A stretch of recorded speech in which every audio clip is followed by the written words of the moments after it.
नमस्कार जय जगन्नाथ मु विस्मय बाबन आउ एक नुआ भिडियो रे आपण मानकु स्वागत। दर्शक बंधु आपण माने जानिथिबे बाद आ विवाद ये जो दुईटी शब्द यार अर्थ होउची अलगा। बाद शब्दर अर्थ अलगा, विवाद शब्दर अर्थ मध्य अलगा। दर्शक बंधु बाद कहले आमे कोन बुझे ना कौनसी कथा को नहीं कि परस्पर मध्य रे तर्क वितर्क बा कौनसी घटना को नहीं कि चर्चा करिबा।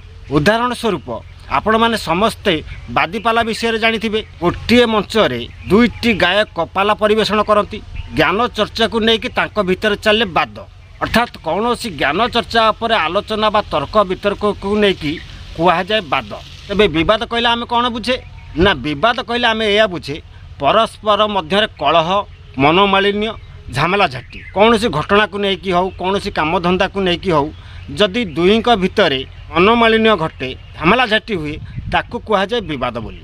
किंतु से विवाद को जदि आमे भूली जाई पर मुहूर्त परस्पर भितर मिलामिशा हो ताहाकू कुहाजिबो महानता बोली, ताहाकू कुहाजिबो प्रकृत मनुष्यर परिचय बोली, जहाँ वर्तमान समय रे करिकी देखाइछंती ओडिशा यात्रा जगतर आइटम डांसर रानी प्रियदर्शिनी। घटनाटी होची आज्ञा आपण माने समस्ते जानिथिबे रानी पंडा एवं रानी प्रियदर्शिनी भितर अनेक समय रे वाद विवाद चली थाए। सोशल मीडिया आपण माने देखिथिबे सेमानक भितर अनेक सोदा गाली मध्य होइछंती। किंतु एई किछि दिन पूर्वरु आपण माने समस्ते जानिथिबे रानी पंडा कौनसी कारणरू असुस्थ होइकी मेडिकल रे एडमिट होइथिले। तो मेडिकल रू सामान्य सुस्थ होइकी जेतेबेले सी तांको घर को फेरिले तापरे रानी प्रियदर्शिनी रानी पंडा को देखा करिया पय तांको घर को जाइथिले। रानी प्रियदर्शिनी को रानी पंडा देखिकी बहुत खुशी होइथिले।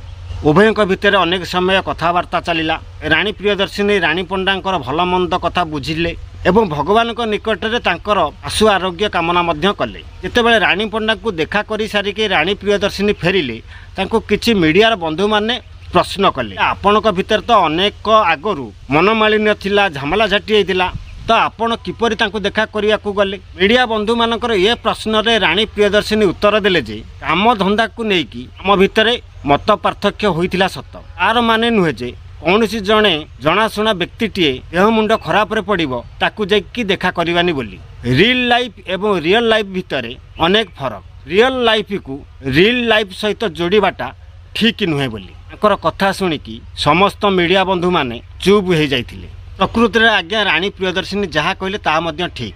तेणु रानी प्रियदर्शिनी एभली महानता को एभली कार्यकलाप को समस्ते प्रशंसा करिसेंती। एबे दर्शक बंधु एई थिला आजिर आलोचनार प्रसंग।